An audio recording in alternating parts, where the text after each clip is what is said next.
भारत और ब्रिटेन के रिश्तों में आई है नई गर्मजोशी।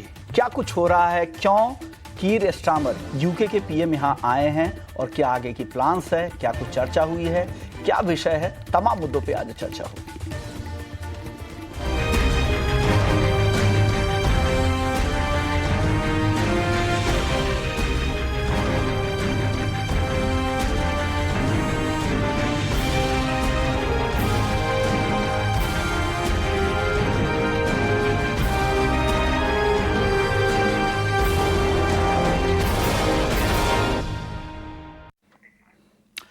ब्रिटिश प्रधानमंत्री कीर स्टारमर का भारत दौरा चर्चा का बड़ा विषय बन गया है। निवेश, टेक्नोलॉजी, एजुकेशन और डिफेंस, हर मोर्चे पर साझेदारी का नया चेहरा दिखा है।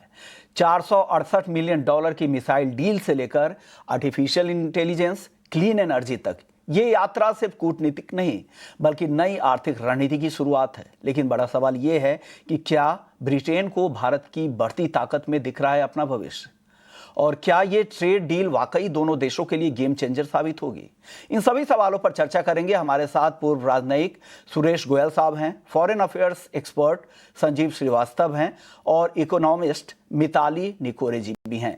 मैं हूं विश्व मोहन और आप देख रहे हैं हमारी खास पेशकश स्वदेश विशेष और भारत ब्रिटेन रिश्तों की नई उड़ान, जहां बात होगी ट्रेड से लेकर भरोसे तक और साझेदारी से लेकर रणनीति तक। हर विषय पर चर्चा करेंगे। हमारे तीनों दिग्गज मेहमान आज आपको उस सारे मसलों को डिकोड भी करेंगे। सुरेश गोयल साहब, आपसे मैं शुरुआत करूंगा। ब्रिटेन के पीएम की जो यात्रा है, राजनयिक दृष्टिकोण से आप इसे कैसे देखते हैं? ये केवल औपचारिकता है या एक रणनीतिक बदलाव के संकेत के तौर पे आप इसे देख रहे हैं?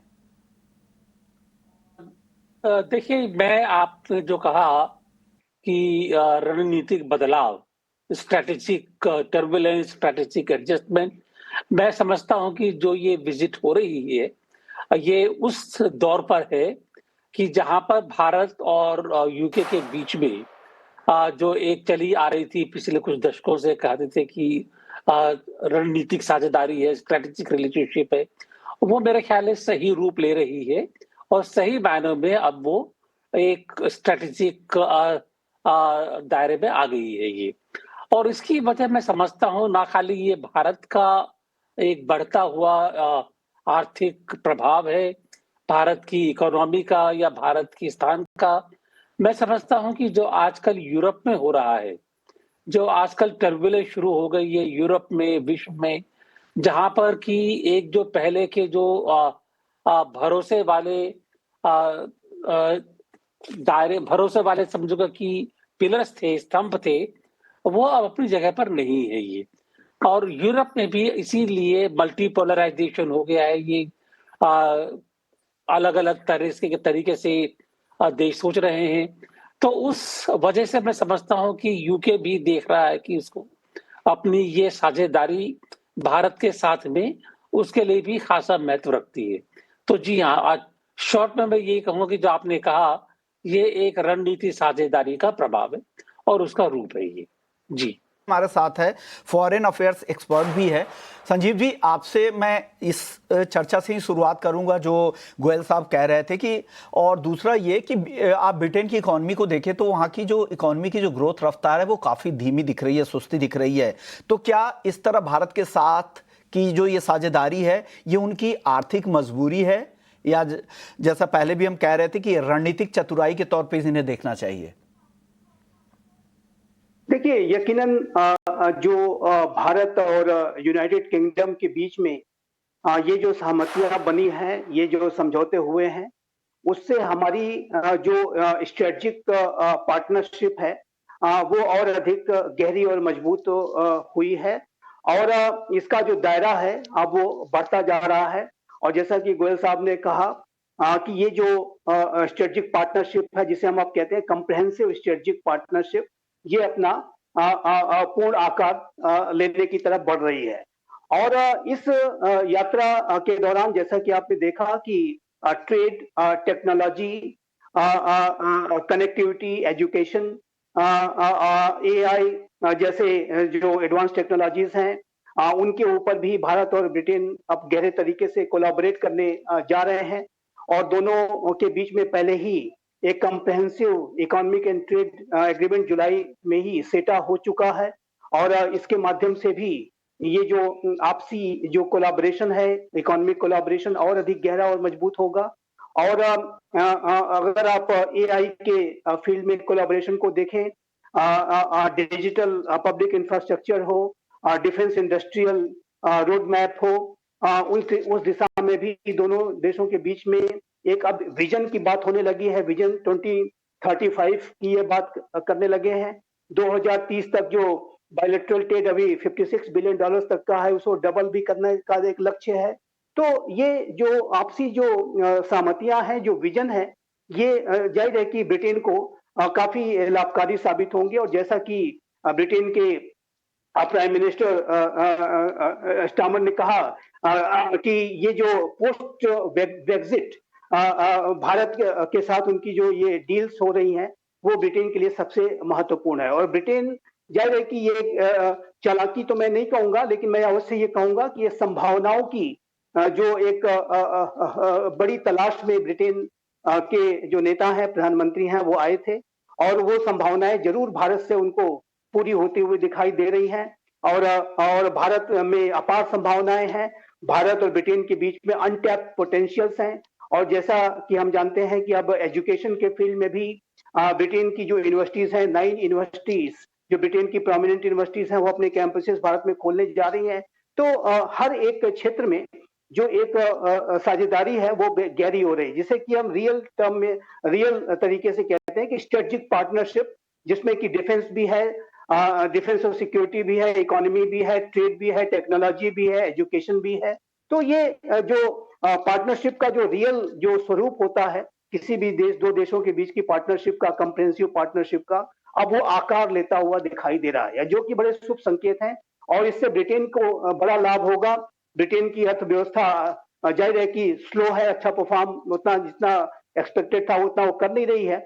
लेकिन Bharat, despite all global uncertainties and turbulences, Bharat की जो अर्थव्यवस्था तेज गति से आगे बढ़ रही है।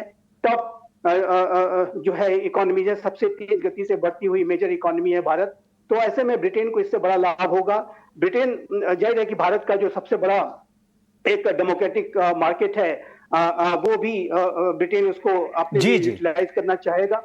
तो ये सारी जो स्थितियां हैं वो ब्रिटेन के लिए बहुत फायदेमंद होंगी। लेकिन भारत और ब्रिटेन के बीच में मैं इंडो पैसिफिक रीजन में भी मैं अवश्य जिक्र करना चाहूंगा कि जो इंडो पैसिफिक रीजन में भारत की जो बड़ी महत्ता है, उसको भी ब्रिटेन जानता है। और ओके, हमारे साथ मिताली निकोरे जी भी इकोनॉमिस्ट हैं। मिताली जी, आपसे मैं ये एक चीज पूछूंगा, ट्रंप के जिस तरह से बयान आए थे कि डेड इकोनॉमी कहा था भारत की इकोनॉमी को, जबकि उनके बहुत ही क्लोज पार्टनर हैं यूके, और वहां उनके प्राइम मिनिस्टर कहते हैं कि भारत तीसरी सबसे बड़ी इकोनॉमी बनने की राह पर है, 2028 तक ही है, और भारत की बढ़ती ग्रोथ वाकई काबिले तारीफ है और उस ग्रोथ में भागीदार बनना चाहता है ब्रिटेन। इस पर आप क्या कहेंगे मैम?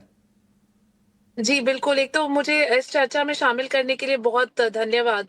मैं ये कहूँगी कि मैं एक्चुअली कल लंदन से वापस आई हूँ और वहाँ पर जो माहौल है कियर स्टारमर के विजिट पर, वो एक बिल्कुल, मैं कहती हूँ, दिवाली के लिए जो फेस्टिवल चल रहा है, वहाँ पे दिवाली के सेलिब्रेशंस ऑलरेडी स्टार्ट हो गए हैं और ऐसे लग रहा है कि कियर स्टारमर ने ये दिवाली के जो सेलिब्रेशंस मुंबई में मनाए हैं, वो लंदन में भी पूरी तरह से दिवाली सेलिब्रेट हो रही है। और वहाँ पे सब लोग बहुत खुश हैं कि कियर स्टारमर इतनी बड़ी डेलीगेशन लेकर भारत आए।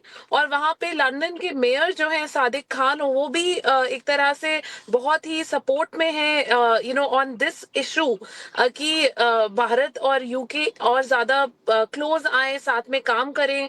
और जो हमारे कल्चरल टाइज हैं, एक तरह से अगर आप देखें कि आज यूके में जो साउथ एशियन कम्युनिटी है, वो एक बहुत ही स्ट्रांग कम्युनिटी है और पूरी कम्युनिटी एक साथ जुड़ के काम कर रही है, ब्रिटेन के लिए भी और भारत के लिए भी। दोनों देशों को जोड़ने के लिए एक तरह से काम हो रहा है।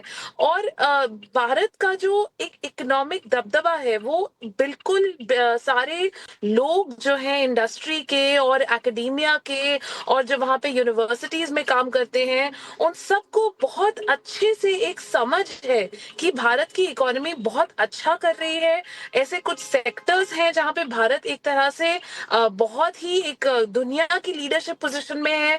अगर आप देखेंगे कियर स्टारमर ने भारत का पूरा आधार प्रोजेक्ट और पूरा नेशनल आईडी कार्ड का जो हमारा प्रोजेक्ट है, आधार नंबर्स का, वो इंटरनेशनल स्टेज पे प्रेज किया है। इसी ट्रिप में वो नंदन निलेकनी से भी मिले, वो कॉन्फेडरेशन ऑफ इंडियन इंडस्ट्रीज से भी मिले। और बॉलीवुड तो एक बहुत ही बड़ा एरिया है जहां पे ब्रिटेन में भी लोग बड़ी तादाद में हिंदी मूवीज और बॉलीवुड की मूवीज और इनफैक्ट पूरी इंडिया की मूवीज देखने जाते हैं। तो ये इस अनाउंसमेंट से लोग बहुत ही एक्साइटेड थे वहां पर कि 3 बॉलीवुड फिल्म्स ब्रिटेन में शूट होंगी। तो मुझे ये लगता है कि एक तरह से मतलब जो ट्रम्प का एक नैरेटिव है, प्रेसिडेंट ट्रम्प का, कि भारत रशियन ऑयल खरीद रहा है एक्सेट्रा एक्सेट्रा, ये पूरी तरह से आपको यूके में नहीं दिखेगा। और वहां पर बहुत ज्यादा फोकस है कि यूके और इंडिया के रिलेशनशिप को और ज्यादा स्ट्रांग किया जाए और कैसे दोनों इकोनॉमीज टेक्नोलॉजी में, मैन्युफैक्चरिंग में, सर्विसेज में, ट्रेड में कैसे अपने टाइज को डीपन करें, उसी पर अभी फोकस है। मिताली जी, एक और सवाल, जिस तरह की चिंताएं हैं टैरिफ को लेकर, ट्रम्प टैरिफ के बाद से एक्सपोर्ट को लेकर, ऐसे में जो एक्सपोर्टर्स है वो नए मार्केट, ऑल्टरनेटिव मार्केट तलाश रहे हैं और यूके एक बड़ा मार्केट है, डीप पॉकेट्स वाला मार्केट है। हालांकि यूएस का विकल्प कोई नहीं हो सकता है, लेकिन एक गेम चेंजर हो सकते हैं। तो इसमें क्या आपको लग रहा है कि एक्सपोर्ट और सर्विसेज एक्सपोर्ट के मामले में कुछ यहाँ पर एक ग्रीन शूट्स दिख रहे हैं एक्सपोर्टर्स के लिए? मैं बिल्कुल ये कहना चाहूंगी कि एक तरह से यूके में एक बहुत एंथुजियाज्म है इंडिया के साथ काम करने के लिए, और उससे ही बहुत हमें ग्रीन शूट्स ऑलरेडी नजर आ रहे हैं। स्पेशली अगर आप देखें कि टेक्नोलॉजी सेक्टर में ऑक्सफोर्ड यूनिवर्सिटी मैंने इस बार विजिट करा, और ऑक्सफोर्ड के बाहर ही एक टेक्नोलॉजी का नया पार्क बन रहा है। मैनचेस्टर में इतने सारे नए स्टार्टअप्स निकल कर आ रहे हैं, और वो सारे स्टार्टअप्स एक तरह से टेक एनेबल्ड या टेक पावर्ड हैं। और इन सारे स्टार्टअप्स में, इन सारे टेक पार्क्स में जो भारतीय टेक्नोलॉजी और भारतीय लोग जो टेक्नोलॉजी के सेक्टर में काम करते हैं, उनके लिए इतना रिस्पेक्ट है और उनके लिए इतना ज्यादा डिमांड है कि वो आके वहां पर काम करें। और इनफैक्ट वो वहां पर जाके अपना हायर स्टडीज कर रहे हैं, मास्टर्स कर रहे हैं, पीएचडी कर रहे हैं, और फिर उनको वो जॉब्स मिल रही हैं। तो एक तरह से ये यूके की जो मार्केट है हमारी टेक्नोलॉजी सेक्टर के लिए, ये और ज्यादा ओपन अप होती जा रही है। और दूसरी बात ये है कि टेक्नोलॉजी सर्विसेज जो कि यहाँ से हमारी आईटी कंपनियां एक्सपोर्ट करती हैं, ऑफ कोर्स यूएस उनके लिए बिगेस्ट मार्केट है, लेकिन यूके सेकंड लार्जेस्ट मार्केट है। और गिवन कि हमारी पूरी पॉपुलेशन इंग्लिश स्पीकिंग है, ये बहुत ही कन्वीनियंट है हमारे लिए to service the UK market. इसलिए मुझे ये जरूर लगता है कि ये बहुत एक बड़ी अपॉर्चुनिटी है। और जो हमने फ्री ट्रेड अग्रीमेंट यूके के साथ अभी अभी साइन किया है, उसके अंतर्गत बहुत सारे ऐसे नए वैल्यू चेन्स हैं मैन्युफैक्चरिंग साइड पर भी जो खुल जाते हैं, जैसे फूड वाले सेक्टर में हमारे श्रिम्प के जो प्रोडक्ट्स हैं, जो हमारे प्रॉन्स प्रोडक्ट्स हैं, वो सी फूड प्रोडक्ट्स हैं, वो सारे अब यूके जाएंगे। पहले वो अलाउड नहीं होते थे, अब जाएंगे। और एक तरह से जो यूएस की मार्केट हमारी लूज आउट हुई है टैरिफ्स के बाद, वो यूके की मार्केट अब खुल गई है। तो ये हमारे लिए बहुत फायदेमंद है for the India UK free भले ही ट्रेड ना हो एग्रीमेंट। पाए मिताली जी, लेकिन काफी हद तक ये हम कह सकते हैं कि ये भरपाई यूके कर पाएगा, क्योंकि एक बड़ा मार्केट है वहां पर। और चाहे एग्री एक्सपोर्ट्स को लेकर हो, टेक्नोलॉजी सर्विसेज एक्सपोर्ट को लेकर हो, और वहां पर वीजा से लेकर टैरिफ के जो सख्ती यूएस की तरफ से की गई है, तो एक बड़ा मार्केट हमारे लिए एक मिल गया है। पूरा विकल्प नहीं, लेकिन एक विकल्प के तौर पे तो जरूर एक बड़ा मार्केट। और हमने जो साइन भी किए हैं फ्री ट्रेड एग्रीमेंट, और उसको की सफलता के लिए भी ये दौरा काफी अहम था। चलिए, वक्त है ब्रेक का। जाने से पहले मिताली जी, आप कहीं ट्रैवल कर रही हैं, आपका बहुत बहुत शुक्रिया। संजीव जी और गोयल साहब बने हैं, उनसे भी चर्चा आगे बढ़ाएंगे और कुछ अहम सवाल भी है उनसे पूछेंगे। ब्रेक के बाद जल्द लौटते हैं।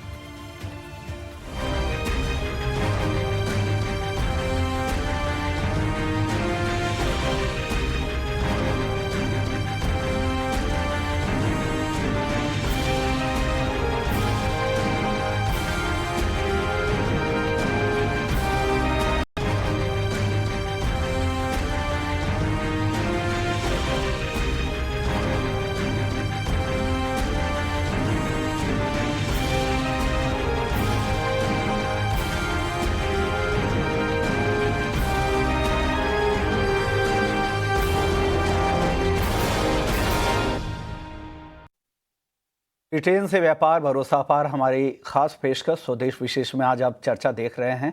चलिए सुरेश गोयल सर, अब आपसे मेरा एक सवाल ये होगा कि जो मिसाइल और जो डिफेंस से रिलेटेड जो भी डील हुई है यूके के साथ, क्या लग रहा है उनके साथ डिफेंस साझेदारी का एक नया अध्याय शुरू हुआ है यहाँ से? इससे पहले भी हमारी डिफेंस में कोऑपरेशन उनसे अच्छी खासी रही है। ये पहली बार ऐसा नहीं है कि हाँ, ये जरूर है कि इस बार की जो विजिट है, जो एक टारगेट रखा गया है कि यूके भारत को शायद 600 मिलियन या 900 मिलियन, मेरे को ठीक से याद नहीं आ रहा है, कि डिफेंस प्रोडक्ट्स इंडिया को बेचे जाएंगे। तो इससे इतना जरूर है कि एक जो नई ताकत मिली है डिफेंस के रिश्तों को, वो बहुत अच्छी है। इसमें मैं एक चीज ये कहूंगा जरूर कि हम यूके के साथ में जॉइंट मैन्यूवर भी करते रहे हैं। मेरीन नेवी में भी हमारा कोऑपरेशन अच्छा रहा है। मैं एक बात जरूर कहूंगा कि हम डिफेंस में खाली ये एक सामान खरीदने के, हार्डवेयर खरीदने की के अलावा जो हमारा बाकी एक प्लानिंग का कोलैबोरेशन है, जो एक हमारा स्ट्रेटेजिक कोलैबोरेशन है, वो ज्यादा गंभीर है, वो ज्यादा इम्पोर्टेंट है। और उसको देखते हुए कहूंगा कि ठीक है, 600 मिलियन 900 मिलियन का जो भी है अच्छा है, लेकिन हमारी जो एक डिफेंस कोऑपरेशन है, क्योंकि ये ज्वाइंट थिंकिंग चलती है, ज्वाइंट एक्सरसाइजेज होती हैं, उसकी वजह से काफी मजबूत है और काफी अहम है ये, और वो चालू रहेगा। ये मेरे लिए बड़ी खुशी की बात है ये। जी, $8 मिलियन का ये जो डील हुई है मिसाइल को लेकर। लेकिन एक और सवाल ये है संजीव जी, आपसे मैं पूछूंगा, क्या भारत इस मौके का इस्तेमाल करके ब्रिटेन के साथ अपने ग्लोबल ट्रेड नेटवर्क को और मजबूत कर सकता है क्या? इस पर आप क्या कहेंगे सर? संजीव जी। भारत का मेरी आवाज आप तक आ रही है? हाँ, आ रही है, बिल्कुल सर। जी जी, देखिए भारत का ये जो अप्रोच है कि वो अपने जो ग्लोबल इकोनॉमिक टाई अप्स को भी लगातार मजबूत बनाने के विजन के साथ कार्य कर रहा है। लेकिन अगर आप डिफेंस के सेक्टर में विशेष रूप से मैं ये चर्चा करना चाहूंगा कि भारत अब न सिर्फ बायर एंड सेलर रिलेशनशिप के ऊपर फोकस रहता है, बल्कि हम अब को प्रोडक्शन और को डेवलपमेंट के ऊपर भी हम बल दे रहे हैं।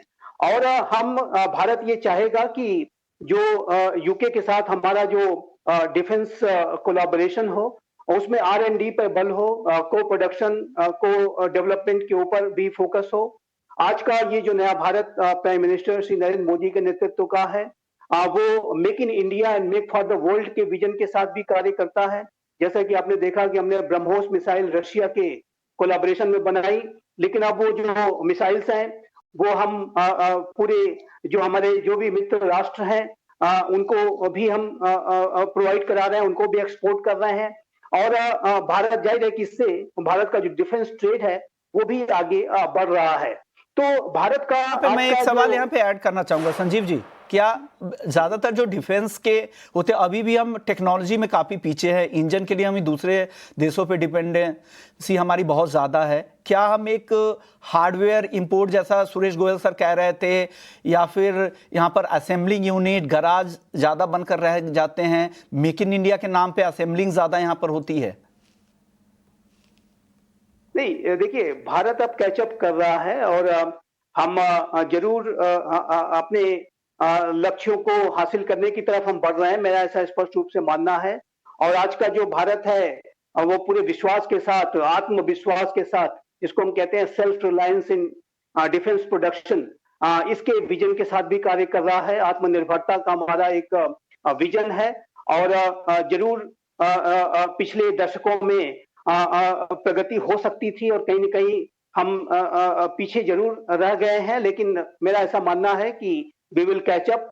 और हमारे जो आज के सरकार का जो विजन है, हमारे राष्ट्र का जो विजन है विकसित भारत को बनाने का, और डिफेंस के सेक्टर में विशेष रूप से self reliance in defence production को करने का, मेक इन उसमें भी India, self make reliant for the हो, वर्ल्ड के और जो अब तक टेक्नोलॉजी जो अब तक वो शेयर नहीं करते आ रहे हैं, अब जो साझेदारी है उसमें टेक्नोलॉजी शेयरिंग की भी बात हो, ताकि यहाँ पर भी जो चीज़ें बाहर से बन के हम इंपोर्ट पे निर्भर है, कंप्लीट पूरी तरह से मेड इन इंडिया बनाने के लिए जो टेक्नोलॉजी चाहिए वो भी हम पूरी तरह से उसके लिए तैयार हों। एक छोटा सा जवाब संजीव दे दीजिए, वक्त कम है। क्या इतनी बड़ी टीम के साथ यूके के पीएम आए थे, सियासी और कूटनीतिक, ये क्या मैसेज आएगा? इतनी बड़ी टीम लाने के पीछे क्या उनकी सोच रही होगी सर? मैसेज बहुत ही लाउड एंड क्लियर है। भारत में अपार संभावनाएं हैं और उन संभावनाओं को जो टैप करने के लिए ही 125 सदस्यों का ये जो largest ever British delegation Bharat आया और उसने अनेक क्षेत्रों में सहयोग के लिए संभावनाएं तलाशी और वो संभावनाएं उनकी पूरी होती हुई दिखाई दे रही है। चाहे वो ट्रेड हो, टेक्नोलॉजी हो, कनेक्टिविटी हो, फिल्म इंडस्ट्री हो, एजुकेशन हो, एआई हो, सभी में वो संभावनाएं भारत में हैं और उन्हीं संभावनाओं की वजह से सारा असेसमेंट करने के बाद ही ये जो 125 सदस्यों का जो डेलीगेशन वो आया है। और जैसा कि प्राइम मिनिस्टर स्टारमर ने कहा कि पोस्ट ब्रेक्जिट जो भारत के साथ ये जो डील हुई है सेटा की। ओके, बिल्कुल सही बात है। और सर आखिरी सवाल सुरेश गोयल सर, 30 सेकंड का आपके पास वक्त है। ग्लोबल राजनीतिक समीकरणों में इस साझेदारी, इस यात्रा के बाद क्या बदलाव की संभावना देखनी चाहिए? देखिए, बदलाव के बारे में तो कहना बहुत मुश्किल है क्योंकि हर एक क्षण में बदलाव होता है यहाँ पर। लेकिन मैं इतना जरूर कहूंगा कि ये जो अभी विजिट हुई है, इसका संदेश साफ है कि यूके को भी भारत की उतनी ही जरूरत है जितनी कि भारत को यूके की जरूरत है। और उसकी मेन वजह यह है कि आजकल की जो नीतियां हैं उसकी वजह से यूरोप में काफी चेंज आ रहे हैं और स्टारमर देख रहे हैं कि अगर उनको अपनी आर्थिक व्यवस्था के बारे में सोचना है, टेक्नोलॉजी कोऑपरेशन के बारे में सोचना है, डाइवर्सिफाइंग मार्केट से उसको देखना है और एक जो मैं कहूंगा कि जो जियो स्ट्रेटेजिक पोजीशन बन रही है जिसमें कि पोस्ट ब्रेक्सिट का जिक्र किया गया, पोस्ट ब्रेक्सिट सिचुएशन है, उसमें अगर एक काउंटर बैलेंस करना है जो चैलेंज को, तो उसमें भारत का सहयोग उसके लिए बहुत जरूरी है। तो बदलाव होगा, सहयोग बहुत जरूरी है। इसी नोट पर आप दोनों मेहमानों का शुक्रिया करना चाहेंगे, लेकिन जाने से पहले आपको बता दें कि भारत और ब्रिटेन दो पुरानी लोकतंत्र हैं।